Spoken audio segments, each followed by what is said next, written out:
안녕하세요. 오늘은 우리가 자주 먹지만 사실 제대로 몰랐던 부추의 숨겨진 매력과 요리 팁을 알려드릴 거예요. 건강에 좋다는 건 알지만 그뿐일까요?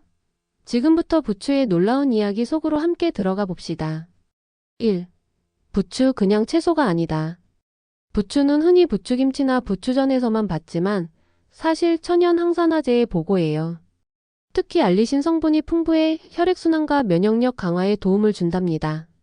심지어 연구에 따르면 부추를 꾸준히 섭취하면 콜레스테롤 수치와 혈압을 관리하는 데도 긍정적이라고 해요. 2. 부추의 숨겨진 영양 비밀. 부추에는 비타민 A, C, K가 풍부해 눈 건강과 뼈 건강에도 도움을 줍니다. 그리고 미네랄도 많아서 특히 철분이 많아 빈혈 예방에도 좋죠. 재미있는 사실은 부추는 양파, 마늘과 같은 알리움 속 식물로 항암 효과까지 기대할 수 있다는 거예요. 흔히 먹는 채소 중에서도 보물 같은 존재죠. 3. 부추 실제로는 다용도 요리 재료. 보통 부추는 무침이나 전 정도로만 쓰이지만 사실 샐러드, 스무디, 파스타, 심지어 볶음밥까지 다양하게 활용할 수 있어요. 특히 살짝 데쳐서 샐러드에 넣으면 아삭한 식감과 풍미가 살아나죠. 게다가 냉동 보관도 가능해서 요리할 때 필요한 만큼만 꺼내 쓰면 정말 편리해요. 4. 부추의 비밀스러운 향기와 건강 연결. 부추를 먹을 때 특유의 향 바로 알리신 때문인데요. 이 향기는 단순히 맛을 좋게 하는 게 아니라 몸 안에서 항균 작용과 항산화 작용을 해준답니다. 그래서 감기 예방에도 도움이 된다는 사실. 냄새 때문에 피하는 사람도 많지만 사실 몸에는 이로운 향기예요. 5. 부추의 역사와 문화 이야기. 재미있는 사실. 부추는 중국과 한국에서 2000년 이상 사랑받아온 채소예요. 중국에서는 정력 강화 식품으로 한국에서는 사찰 음식에서도 활용되었죠. 심지어 예전 조선시대 기록에는 부추로 만든 요리가 왕실 식단에도 올라갔다는 기록이 있어요. 단순한 채소가 아니라 역사 속 히어로였던 셈이죠. 그리고 부추에는 재미있는 별명이 하나 더 있습니다. 바로 부부채소예요. 예로부터 부추는 몸을 따뜻하게 하고 혈액순환을 돕는다고 여겨져서 특히 함께 먹는 음식으로 자주 등장했습니다. 혼자보다는 고기나 해산물과 곁들여 먹을 때 효능이 살아난다고 믿었죠. 그래서 옛 문헌에는 부추는 짝을 만나야 제맛을 낸다는 표현도 나옵니다. 강한 생명력뿐 아니라 어울림의 상징이었던 셈입니다. 6. 부추 맛있게 먹는 꿀팁. 마지막으로 부추를 맛있게 먹는 꿀팁. 부추전을 만들 때 밀가루 대신 전분을 섞으면 더 바삭. 살짝 볶을 때는 센 불에 30초만. 오래 볶으면 향과 영양소가 날아가요. 그리고 부추와 달걀, 참기름 조합은 영양과 맛 모두 최고죠. 오늘은 흔하지만 숨겨진 매력이 많은 부추에 대해 이야기해봤어요. 건강 요리, 역사까지 이렇게 다재다능한 채소가 또 있을까요? 오늘 저녁 부추 한 접시로 몸과 입맛 모두 챙겨보는 건 어떨까요? 안녕하세요. 오늘은 사람들에게 조금 무섭게 느껴지는 거미의 숨겨진 이야기들을 소개하려고 해요. 그냥 작은 곤충 잡는 존재라고 생각할 수 있지만 알고 보면 거미는 자연의 천재 공학자이자 놀라운 생존 전문가입니다. 지금부터 거미의 비밀 속으로 들어가 볼까요? 1. 거미는 천재 공학자다. 거미의 가장 큰 매력 중 하나는 바로 거미줄이에요. 거미줄은 강철보다 강하고 신축성은 나일론보다 뛰어나죠. 어떤 거미는 사냥을 위해 정교한 원형 그물, 어떤 거미는 함정을 만드는 직선형 그물을 만들어요. 심지어 일부 연구에서는 거미줄의 구조를 모방해 인공 로봇이나 의료용 접착제를 개발하기도 했답니다. 2. 거미줄은 재사용 가능하다. 많은 사람이 거미줄은 한 번 쓰고 버린다고 생각하지만 사실 거미는 거미줄을 먹고 재활용합니다. 영양분도 되지만 무엇보다 실을 다시 만들 수 있기 때문에 효율적이죠. 거미의 작은 몸에서 이런 경제적 행동이 나온다니 정말 자연의 지혜가 아닐 수 없어요. 3. 거미의 다양한 사냥 기술. 거미라고 다 똑같이 거미줄만 치는 게 아니에요. 어떤 거미는 올챙이처럼 물 위를 달리며 물고기를 잡고 어떤 거미는 점프해서 먹이를 낚아챕니다. 심지어 일부 거미는 바람에 몸을 맡기고 날아다니며 새로운 영역으로 이동하기도 하죠. 이렇게 다양한 전략 덕분에 전 세계 어디서든 살아남을 수 있어요. 4. 거미의 색과 위장술. 거미는 무섭게만 보이는 게 아니에요. 어떤 거미는 꽃과 똑같은 색으로 몸을 바꿔먹이를 유인하고 어떤 거미는 모래나 나뭇잎에 숨어 포식자로부터 몸을 지켜요. 심지어 일부 거미는 거미줄 자체의 반사판 역할을 만들어 햇빛을 반사하며 주변 환경과 완벽하게 섞이기도 합니다. 5. 거미는 인간에게 도움을 준다. 거미는 단순히 무서운 존재가 아니라 인간에게도 도움을 줘요. 거미가 잡는 해충 덕분에 농작물 피해를 줄이고 과학자들은 거미의 독을 연구해 통증 치료제나 항암 물질 개발에 활용하고 있죠. 무서움 뒤에는 큰 유익이 숨어 있는 셈입니다. 6. 재미있는 거미 상식. 한 가지 더. 거미는 성별에 따라 수명이 크게 달라요. 수컷은 보통 짧게 살지만 일부 종에서는 짝짓기 후 일부러 자신을 암컷에게 바치는 희생 전략을 쓰기도 합니다. 그리고 세상에서 가장 큰 거미, 골리앗 타란툴라는 무려 손바닥만 하고 날카로운 송곳니까지 가지고 있어요. 근데 의외로 사람에게 치명적이지 않답니다. 오늘은 우리가 무서워만 했던 거미의 숨겨진 이야기들을 알아봤어요. 거미는 놀라운 공학자이자 자연의 생존 전문가였죠. 다음에 거미를 볼 때 조금 더 흥미로운 눈으로 바라보면 좋겠네요. 안녕하세요. 오늘은 인류 역사 속에서 미스터리로 남아있는 초고대 문명의 잔재 이야기를 해보려고 합니다. 우리가 흔히 알고 있는 문명보다 훨씬 이전, 수만 년 전 존재했을지도 모르는 잃어버린 문명의 흔적들, 그 놀라운 비밀 속으로 함께 들어가 볼까요? 1. 전 세계 곳곳의 의문의 유적. 세계 곳곳에는 우리가 쉽게 설명할 수 없는 고대 유적이 존재합니다. 예를 들어 남미 페루의 나스카 라인은 하늘에서 봐야만 모양이 보이죠. 그리고 이집트의 피라미드는 현대 기술로도 정밀하게 재현하기 어려운 구조를 가지고 있어요. 심지어 터키와 인도에서도 정교하게 가공된 거석 유적이 발견되고 있습니다. 이 유적들은 인류의 기술 발전 속도를 생각할 때 우리가 모르는 무언가를 시사합니다. 2. 초고대 문명의 가능성. 몇몇 학자들은 인류가 약 1만 년 전, 우리가 아는 농경 문명 이전에도 고도로 발전한 문명을 가지고 있었을 가능성을 제기합니다. 지구기후 변동과 대규모 홍수, 빙하기 등을 피해 문명이 사라졌을 수도 있다는 거죠. 그리고 우리가 보는 일부 유적과 전설 속 이야기들이 바로 그 흔적일 수 있습니다. 3. 놀라운 정교함의 비밀. 고대 유적들은 단순한 돌무더기가 아닙니다. 예를 들어 페루의 모아이 석상, 이집트의 스핑크스, 인도 요가라 슈트라, 사원의 석조물 등은 정밀하게 잘라진 돌과 천문학적 배열을 보여줍니다. 고대인들이 이런 정밀함을 어떻게 구현했는지는 아직 미스터리로 남아 있습니다. 일부 연구자는 당시의 천문 지식과 수학적 이해가 현대 문명 수준이었다고 주장하기도 합니다. 4. 사라진 지식과 현대 과학. 초고대 문명이 남긴 흔적에는 과학적 단서도 숨어 있습니다.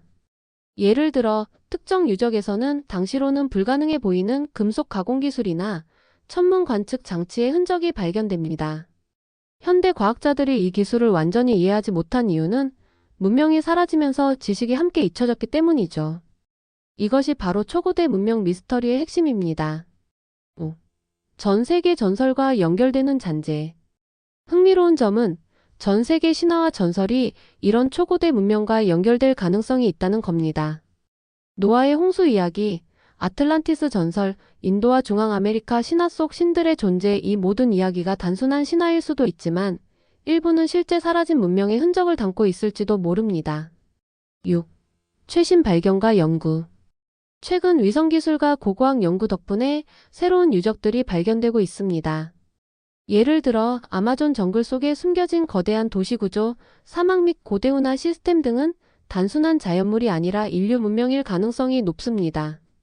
이러한 발견은 우리가 아는 역사를 다시 쓰게 만들지도 모릅니다. 오늘은 우리가 잘 몰랐던 초고대 문명의 잔재와 미스터리한 흔적들을 살펴봤습니다. 아직 풀리지 않은 수많은 질문과 신비 속에서 우리는 과거 문명의 지혜와 비밀을 조금씩 엿볼 수 있죠. 여러분도 다음에 유적을 볼 때 단순한 돌더미가 아니라 잃어버린 문명의 이야기를 상상해 보세요. 안녕하세요. 오늘은 집에서 매일 쓰지만 의외로 잘 모르는 전자레인지 꿀팁을 알려드릴 거예요. 단순히 음식 데우기만 하는 줄 알았던 전자레인지, 알고 보면 생활을 훨씬 편리하게 만들어주는 아이템이랍니다. 지금부터 바로 시작해 볼게요. 1. 음식 데우기 더 맛있게 하는 비법. 전자레인지로 음식을 데울 때 그냥 돌리면 맛이 죽는 경우가 많아요. 이럴 땐 음식 위에 종이 타월을 살짝 덮고 10초에서 20초 정도 중간중간 섞어주면 수분이 고르게 분포돼 훨씬 촉촉하게 데울 수 있어요. 피자, 빵, 밥 모두 적용 가능합니다. 2. 껍질 벗기기 시간 단축. 삶은 달걀, 감자, 토마토. 껍질 벗기기 귀찮을 때 있죠? 전자레인지에 2-30초 정도 돌리면 껍질이 쉽게 벗겨져요. 단, 달걀은 껍질을 살짝 깨트려서 돌려야 폭발 방지됩니다. 꿀팁이죠. 3. 빵과 과자 새 것처럼 만들기. 식빵이나 쿠키가 눅눅해졌다면 전자레인지에 힘을 빌려보세요. 키친타월에 감싸 10초에서 15초 돌리면 마치 방금 나온 것처럼 바삭해지고 촉촉함도 살아나요. 단, 너무 오래 돌리면 딱딱해지니 주의. 4. 설거지 도우미 전자레인지 스팀 청소. 전자레인지 안쪽을 청소할 때는 컵에 물과 레몬 조각을 넣고 2-3분 돌려보세요. 수증기가 내부를 감싸면서 기름때와 냄새를 제거해주고 레몬 향까지 살아나요. 그 후 부드러운 행주로 닦으면 끝. 5. 꿀맛 나는 간편 조리. 전자레인지로 간단히 요리를 할 수도 있어요. 예를 들어 계란찜, 감자찜, 옥수수찜까지 모두 가능. 재료를 그릇에 넣고 뚜껑을 덮어 2분에서 5분 돌리면 집에서도 맛있는 간편 요리가 완성됩니다. 6. 향기로운 허브 오래 보관하기. 바질, 파슬리 같은 허브를 오래 두고 쓰고 싶다면 종이 타월에 싸서 전자레인지 10초 정도 돌려 수분을 날려보세요. 허브 향과 색이 더 오래 유지됩니다. 냉장고에 보관할 때도 유용한 팁이에요. 7. 컵케이크와 즉석 간식 만들기. 전자레인지로 1-2분 만에 컵케이크를 만들 수 있어요. 컵에 밀가루, 계란, 설탕, 우유를 섞고 돌리면 바로 미니 디저트 완성. 간편하고 설거지도 최소화할 수 있답니다. 8. 전자레인지 음식은 가운데를 비워라. 전자레인지가 음식을 데울 때는 중앙보다 가장자리 쪽이 더 잘 가열됩니다. 그래서 볶음밥이나 파스타를 데울 때 가운데를 살짝 비워 도넛 모양으로 놓으면 겉은 뜨겁고 속은 차가운 현상을 줄일 수 있습니다. 음식점에서 쓰는 숨은 데우기 기술이기도 합니다. 9. 냄새 제거는 문 바로 열지 않기가 핵심. 전자레인지에 물 한 컵과 식초나 레몬 껍질을 넣고 3분간 돌린 뒤 바로 문을 열지 말고 1-2분 그대로 두세요. 수증기가 내부에 골고루 퍼지면서 냄새 분자를 함께 떨어뜨려 닦을 때 훨씬 쉽고 냄새도 오래 남지 않습니다. 오늘은 흔하지만 잘 몰랐던 전자레인지 꿀팁들을 알아봤어요. 단순히 데우는 기계가 아니라 청소, 요리, 간식까지 우리 생활을 편리하게 해주는 만능 도구였죠. 오늘 저녁 전자레인지로 작은 실험 한번 해보세요. 안녕하세요. 달콤하고 아삭한 방울토마토. 그냥 간식처럼 먹지만 사실 방울토마토에는 우리가 모르는 놀라운 비밀과 오해가 많아요. 오늘은 방울토마토에 대한 흔하지 않은 진실과 거짓 7가지를 재미있게 풀어보겠습니다. 시작해볼까요? 1. 방울토마토는 작은 토마토일 뿐일까? 많은 사람들이 방울토마토를 그냥 작은 토마토라고 생각하죠. 하지만 사실은 품종이 다르거나 특정 재배 기술로 단맛과 식감을 강화한 경우가 많습니다. 크기만 작다고 일반 토마토와 동일하게 보긴 어려워요. 단맛, 산도, 영양소 함량까지 조금씩 다르답니다. 2. 방울토마토는 무조건 건강식일까? 토마토가 건강식이라는 건 맞지만 방울토마토라고 해서 무조건 다 건강한 건 아니에요. 설 있거나 과도하게 숙성된 토마토에는 솔라닌 같은 독성 물질이 조금 있을 수 있어요. 특히 싹이 트거나 초록빛이 도는 방울토마토는 피하는 게 안전합니다. 3. 껍질째 먹는 게 더 좋다. 방울토마토 껍질에는 리코펜과 항산화 성분이 집중되어 있어요. 그래서 껍질째 먹는 것이 영양학적으로 훨씬 유리하죠. 단, 농약 걱정이 있다면 흐르는 물에 충분히 씻거나 유기농 제품을 선택하는 것이 좋습니다. 4. 방울토마토는 다이어트에 최고일까?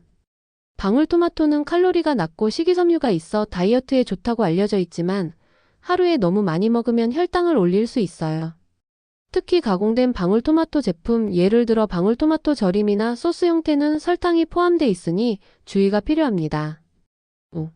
방울토마토는 숙성 과정이 필요할까? 일반 토마토처럼 완전히 빨갛게 익어야 맛있을까? 사실 방울토마토는 수확 후에도 단맛이 올라오는 후숙 작용이 거의 없습니다. 즉 빨갛게 익었을 때 바로 먹는 게 가장 맛있고 지나치게 익히면 물렁해지고 맛이 떨어질 수 있어요. 6. 방울토마토는 냉장 보관이 최적일까? 토마토는 보통 상온 보관이 맛을 살리는 데 좋다고 알려져 있지만 방울토마토는 좀 달라요. 냉장 보관에도 수분 손실이 적고 아삭함을 유지할 수 있어요.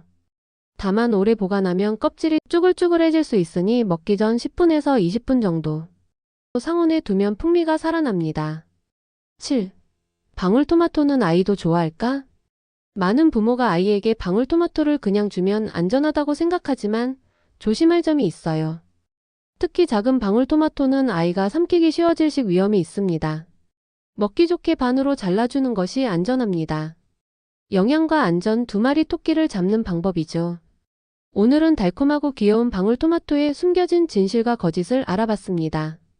단순한 간식이 아니라 안전만 영양까지 챙겨야 하는 똑똑한 식재료였죠. 오늘 저녁 방울토마토를 더 맛있고 안전하게 즐겨보세요. 안녕하세요. 오늘은 우리 주변 마을 이름 중 하나인 선달리에 얽힌 흥미로운 이야기를 풀어보려고 합니다.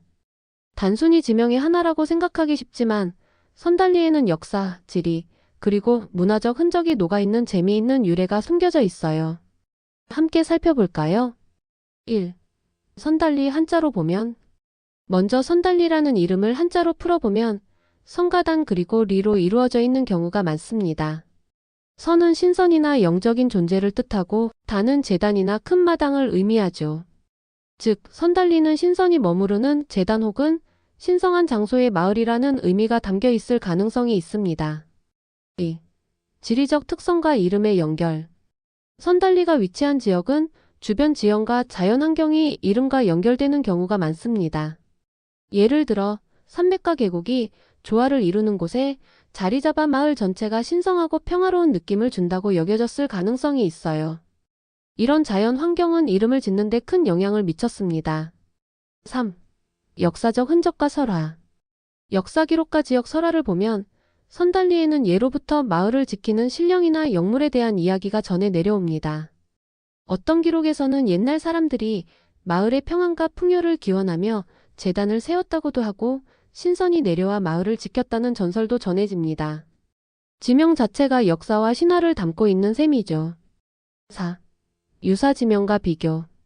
흥미로운 점은 한국에는 선달리와 유사한 이름을 가진 지역이 여러 곳 존재합니다. 이를 비교해보면 공통적으로 자연 경관과 재래 공간 혹은 신성한 장소와 연결되는 특징이 나타납니다. 지명은 단순한 식별이 아니라 지역 사람들의 생활과 믿음을 반영하는 중요한 단서가 되는 거죠. 5. 현대적 의미와 변천. 최근에는 선달리라는 지명이 단순한 행정구역으로만 쓰이지만 원래 이름에 담긴 신성함과 풍요의 의미는 여전히 마을 주민들 사이에서 살아있습니다. 지역 축제나 전통 행사에서 옛날 제단의 흔적을 찾아볼 수 있기도 하죠. 이름 속 역사를 이해하면 지역 문화를 더 깊이 느낄 수 있습니다. 6. 이름을 통해 보는 문화적 가치. 선달리 같은 지명은 단순한 마을 이름이 아닙니다. 역사, 신화, 지리적 특성이 결합되어 탄생한 문화적 유산이죠. 이를 통해 우리는 선조들이 마을을 어떻게 바라보고 어떤 의미를 담아 이름을 지었는지 알 수 있습니다. 지명을 이해하는 것은 곧 지역의 문화를 이해하는 길이기도 합니다. 오늘은 선달리라는 이름 속에 담긴 역사적, 문화적, 신화적 의미를 살펴봤습니다. 단순히 지도 위의 한 점이 아니라 사람과 자연, 신화가 어우러진 이야기의 흔적이었죠. 다음에 선달리를 지나갈 때 이름 속 숨겨진 이야기를 떠올리며 걸어보세요. 다음 영상에서 또 만나요. 구독과 좋아요 부탁드려요.